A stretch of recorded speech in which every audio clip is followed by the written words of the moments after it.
Bismillahirrahmanirrahim. Today is our second lecture of the unit cell injury, and I would like to go to the types of cell injury one by one.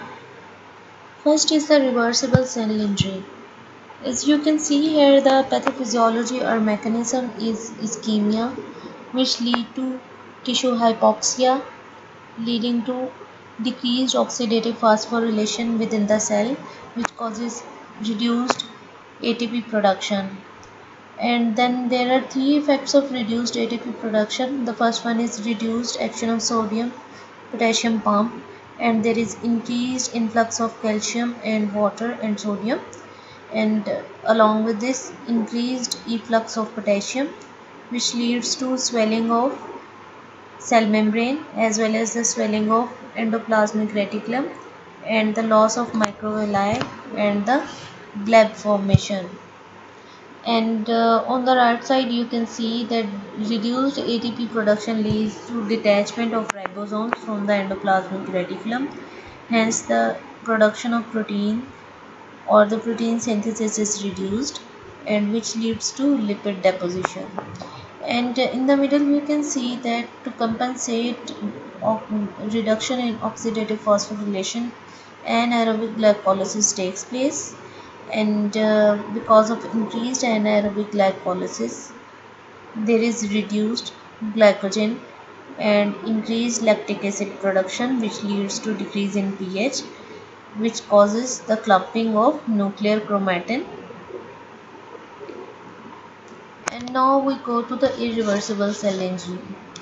When the ischemia persists or hypoxia persists and the injury stimulus is not released, there is increased extracellular calcium, and which comes inside the cell, as we saw from this diagram that there is influx of calcium. This influx of calcium increases, which leads to increased calcium in cytoplasm and activation of cellular enzymes including phospholipolysis proteases, which cause proteolysis and dissolution of plasma membrane leading to cell membrane damage, and then endonucleases, which damages the nuclear DNA, and then there is ATPases, which causes the degradation of ATP. And side by side this increased calcium gets deposited within the mitochondria and causes increased permeability transition and failure of oxidative phosphorylation, again leading to depletion of ATP.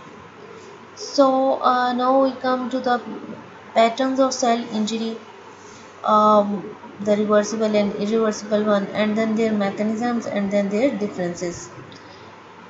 Uh, Cellular injuries are detected in cells after a couple of minutes to hours in case of histochemical or ultrastructural techniques, and but they are visible in light microscopy or gross examination only after hours to few days.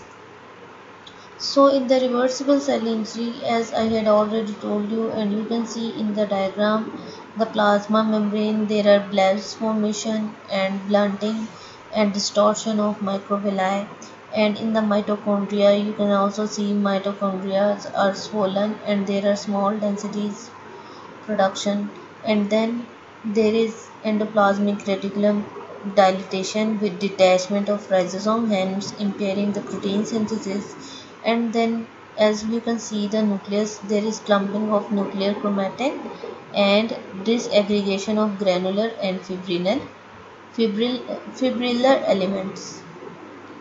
And on the light microscopy you can see the first one is the changes in cell membrane and in mitochondria and other organelle. The second stage is stage of fatty chains, which causes the deposition of lipids within the cell, leading to vacuolation of cells due to accumulation of lipid droplets, and this results because of the disturbance of ribosomal function.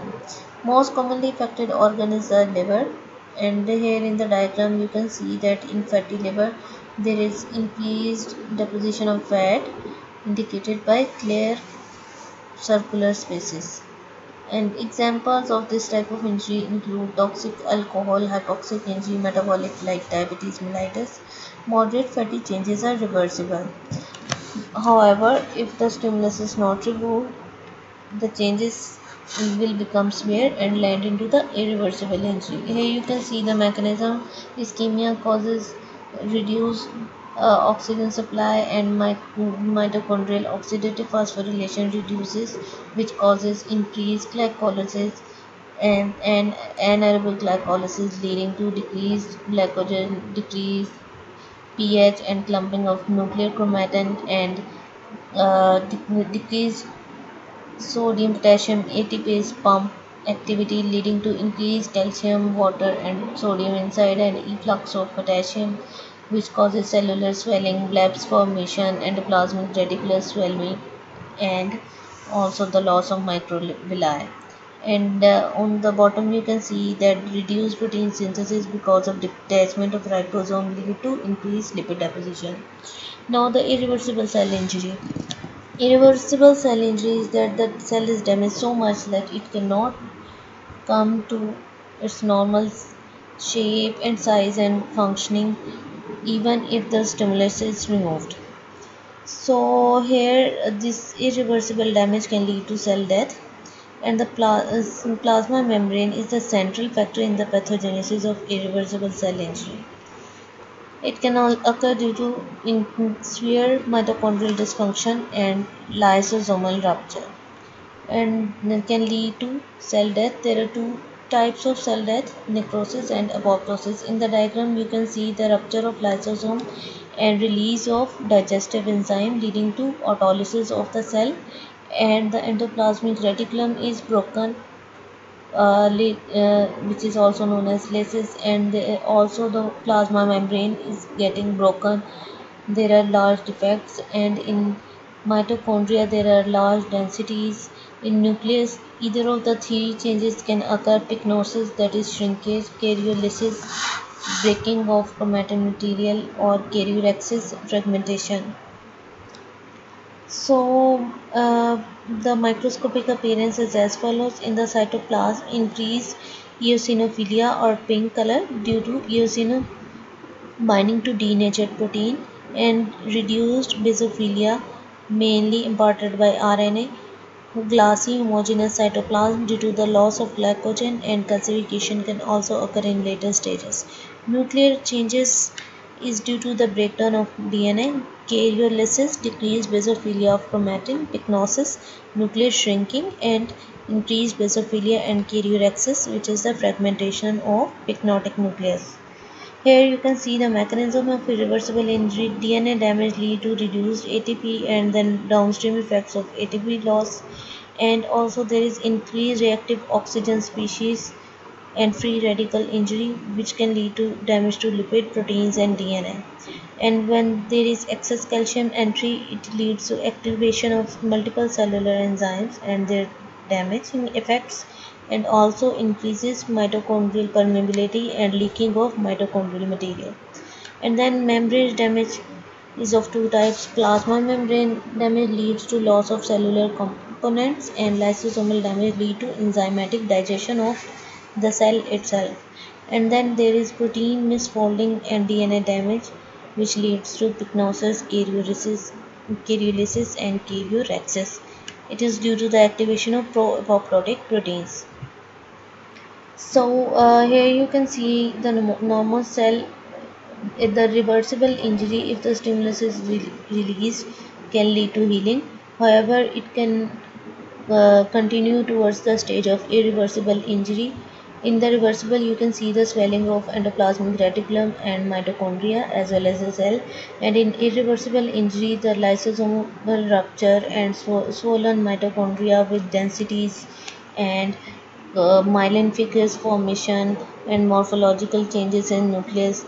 They lead to necrosis, and in necrosis you can see the inflammatory response is also there, and the cell membrane and nuclear membrane breaks down and the cell dissolves.